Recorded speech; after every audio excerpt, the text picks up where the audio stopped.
Spring is around the corner, but before you bust out those Wellington boots and pruning shears, there are a few things you need to know. So here to share his top spring gardening mistakes, Frank Ferragine. How are you? He's good. Nice to see you. It's good to see you too. So everyone's getting excited because we're getting into the double digits from time to time, and it feels like, ooh, gardening's around the corner. But you're telling us that there's a few things we keep doing wrong. Yeah, I want to put the spring back in your bed, but I don't want you to kill that bed. Okay, let's see what we got going on. Number one, this is the time of year that people get super excited, and what they get excited about is seed starting, right? Because you're going to your grocery store, your garden centers, you're going all over the place, you're seeing seeds, you're getting emails, you're getting catalogs, you're getting so excited. But the number one thing that people do wrong when it comes to seed starting is they start them just too early. We're too excited. Too excited. Calm so if you look down a bit. Yeah, you look at something like a bean or a cucumber, really quick germination rates. You're not really starting those until about 3 weeks before your last frost date. Okay. So that's in April and May that you can even be starting some of these. Things like beets should be directly sown into the ground, not sown indoors. So there's some things that you want to do. So don't just get too excited. Because remember what happens every year? We get excited in March, then we get excited in April, and then it snows. Right? Yeah. And then we're like, oh, why did this happen? It happens every year almost. There's like a snowstorm in April. Yeah, and I always find there's a lot of, I call them garden snackers. Yes. The people that get excited and they just want to snack on gardening. And then they do all this work, and then during the summer they kind of fall back. Well, the seeds and things need to take a little bit of work. So if you're going to, before you even get it thinking about gardening, figure out how much time you have to invest in it, because we want you to be successful. Next thing is, indoor plants is the time of year when we're getting our daylight hours a little bit longer. But people continue just to look at a plant and they say, this plant's dead. Right. Beautiful plant. No.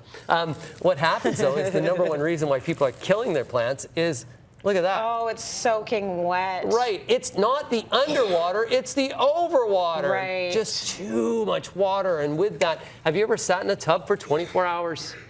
It's probably not good anymore. No. After about a couple hours, like, get out. Get out. So a plant generally wants to be watered, then dried out. Watered, then dry out. So allow it to dry in between watering. Super important. Stop overwatering. How do you check? Do you just make sure the soil is dry before you're putting more water in there? So you can get a meter, like a moisture meter that you see right there. That moisture meter will help you out, or the good old finger. This is an amazing tool, unbelievable tool. You take you take the finger. The finger then goes into the soil. If you feel the soil, it feels moist, do not water. If you take the finger, you put the finger in the soil, it feels dry, water.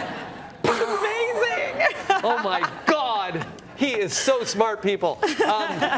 Now, people go to the garden centers and they say to themselves, oh, it's so pretty. It is pretty. Oh, azalea, right? Beautiful little azalea. And a lot of times people go and they shop with their eyes. So what happens is you pick the wrong plant for the wrong place.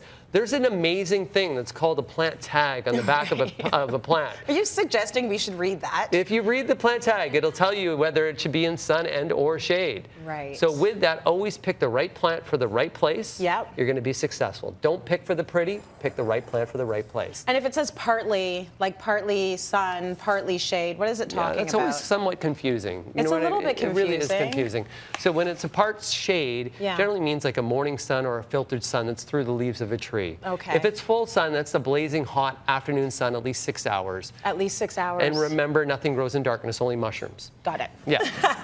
Now, the other thing people do is they really prune at the wrong time of year. Right. This is a lilac, and you can see this lilac right now is just budding. Yes. What's neat about this lilac is it's already produced its blooms for this coming spring. Okay. So if I was to go around and give it a little haircut at this time, goodbye to the flowers. Oh, so it's not the time to prune Not the time to prune. Okay. So really important to figure out what plants that you have out there. What you can prune at this time of the year is you can see some deadwood that's sitting in here. Yeah. You can clean out any deadwood, broken stems, things like that. Clean it up a bit. That's what you can do. So I find pruning a little it's a little daunting because you just don't want to take anything off that's going to wreck the plant. So as long as it doesn't have a bloom on it, you can go for it. So usually prune after it blooms. So as a general prune after it blooms. So as a general rule of thumb, if it's a flowering shrub, prune after it blooms and it'll never fail. Okay. If you're going around your property in early spring or even in late winter and you see broken branches and stems, that's what you want to cut. Any ones that have been broken off and you see like the jagged pieces of wood, you want to do a nice clean cut.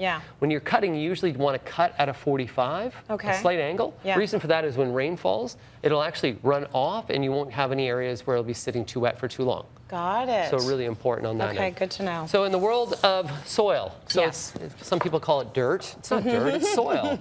So a lot of the times people select the wrong soil. So this here is what you would be putting in your garden. This is organic matter, a beautiful soil. You can see, this is how I always test a good soil. See how it clumps like that in my hands, but still breaks apart? Right. That is sexy soil. It's got to be good snowball soil. That is like, for the garden, that's great. You can feel it's a heavier type soil. Yeah. So this is for the garden. And then if you're wondering what potting soil is, well, if I'm doing my indoor plants, I got to use this soil that's here. You can see it's a lot more fluffy. Still somewhat clumps together, but breaks apart, has the ability to absorb moisture, but then dry out. This would sit wet for too long. So same with the overwatering.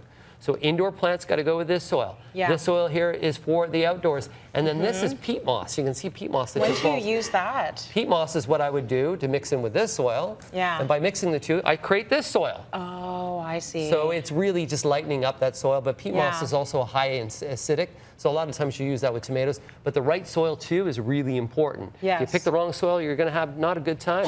Okay, so are those the 5 mistakes that we're making? Yeah, that's the 5. Did you fix them for us? I tried to help you. Thank you very much. You are welcome. Thank you very much.